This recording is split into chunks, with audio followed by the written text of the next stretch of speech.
President na or catch civil society organization for say. And this is a national security advice. Into president now want to advise you. President Nankasa who advise who knows this a national security advice. Near the kind we are chairman of any organization biana. A year programs and policies. And I would call to money for them to advise you. National Security Council per the 1992 Constitution. A nipa or chair or tear drum say, His Excellency John Mahama. Ni decision as a chairman, National Security Council one, fana. And President Mahama, and America as a chairman of the National Security Council, no, President Mahama, many members of the National Security Council no binuma kasa. What must say President Mahama? Emfashi emro manim about the state of emergency. No, on family. Many members of the National Security Council binuma kasa. Many some members in binuma kasa. Many some of them are kasa. Amo mama Matias say President emfa anything like state of emergency. Emfa galam say humai. Because somebody discuss here, so a year, 1 year chairman of the national security. In the agenda for national security meeting, Biano, a president, Ona Deco. At the president, Yabasrawa, man, ye fanfu. So ye fanfua. Upa say, Ufa Kwambisu Didi atem say, won't kwan waniati, won't kwan wako school, won't kwan aye smart. But me mawati say. Famfu ni di obetumaka say ye famfu. But beyond that, ye nye famfu. Beyond that, ye adwene da ho. Because when I am the chairman of the National Security Council. And every meeting be a national security friend, one friend national security meeting. Wo na friend meeting wa kase wa agenda ni. Based on agenda no, and the members of the national security one wa appointee wo president.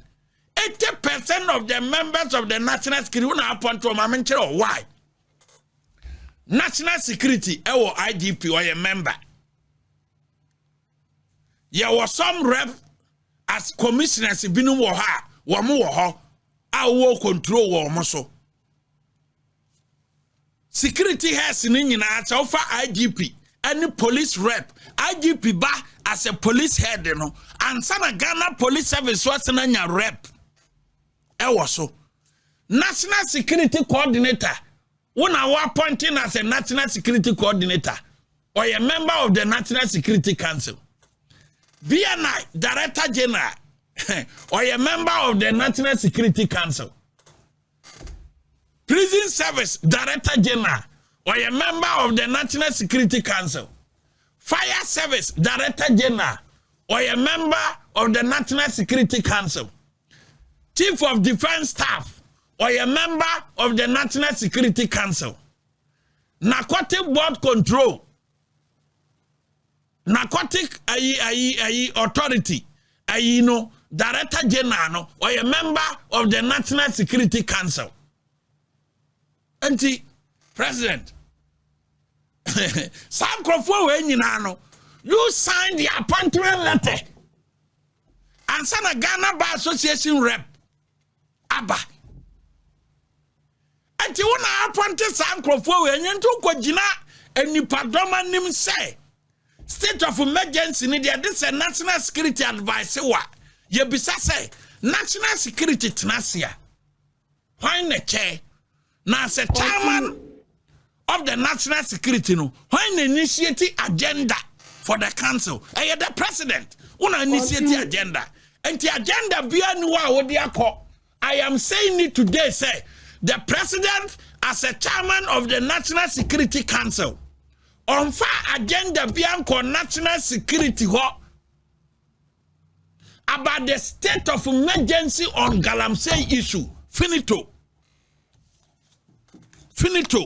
And this asem no catch said this a national security advice no. And nipa na all kasa asem no atime advice no because on the agenda ko mumisa so the agenda akọ national security council say agenda and some percent discuss about state of emergency on Galamsey issue. Onye bida. No fason kwada.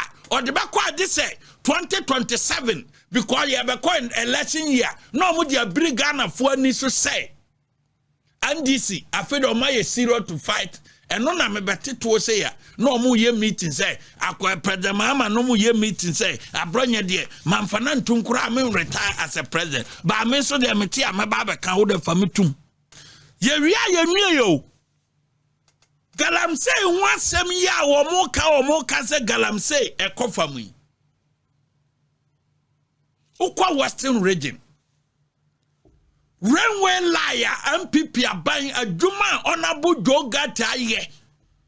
Railway liar a free Western region.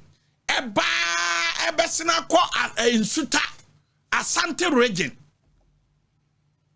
And Krofobia to identify say railway kwan no e wo Galamsey so enti ayi railway kwan ya o mana boka ye na e cost over $3 billion no. And ne ye didi asiye afasiye ye Galamsey under His Excellency John Mahama administration. Railway akwanya Jogate honorable Jogate ye nyase nkuma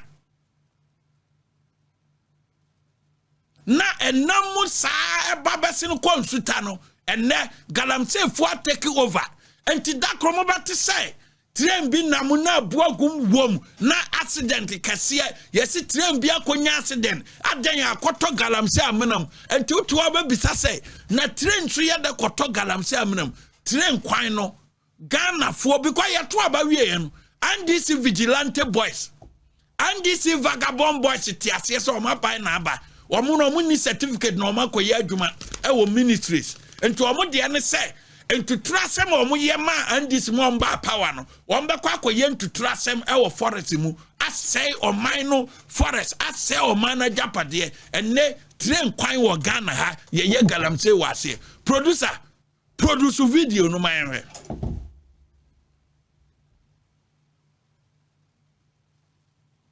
enini train kwan ya obi anhwe bi train kwan na nado danko akofo ado ne ba omi aban aboka ye no ya boka ye a enamu from Western region aba insuta na piemu wa Asante region no ne NDC mrantie ne mabawa ne Galamsey activities adi train kwan na faso no so ma say train kwan no because of Galamsey nti obi anhwe bi na Ghana need to meet transit and NDC communicators etimi catch the media say Galamsey abafama na train kwan MPP free aban so na sa kwan we na nye say na tie ne ya ye ne fe and no ma yi nade ne nyina free so train kwan o ma yi nade ne nyina free so aye Galamsey within 10 months nie ekwana NDC aban yi atima twa ha na Galamsey activities ikwaso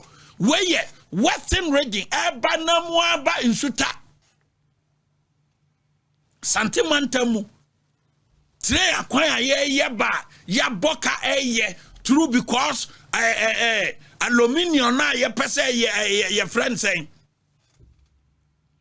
ya aluminium factory na ye pese ye ni nyina no ese say ye train kwan etimi ye papa ye box side no ese say nane nti ese say ye train ye papa na car kofo ado bo na ye betima nya aluminium industry because wontimi nya aluminium industry papa wo train nyare train akwan ni ho because mo na de beko ni okwan na omo de afaso ni Galamsey fo asay omana ya boka over $3 billion na kwan rain kwantempo ye adi free Western region to Asante region no ni ekoso no enso obi be gina microphone nim ni obedi enti and this communicator betra radio so obetwem obegina oni and central fo obehia no akase Galamsey activities no above from NDC communicator ebe yesa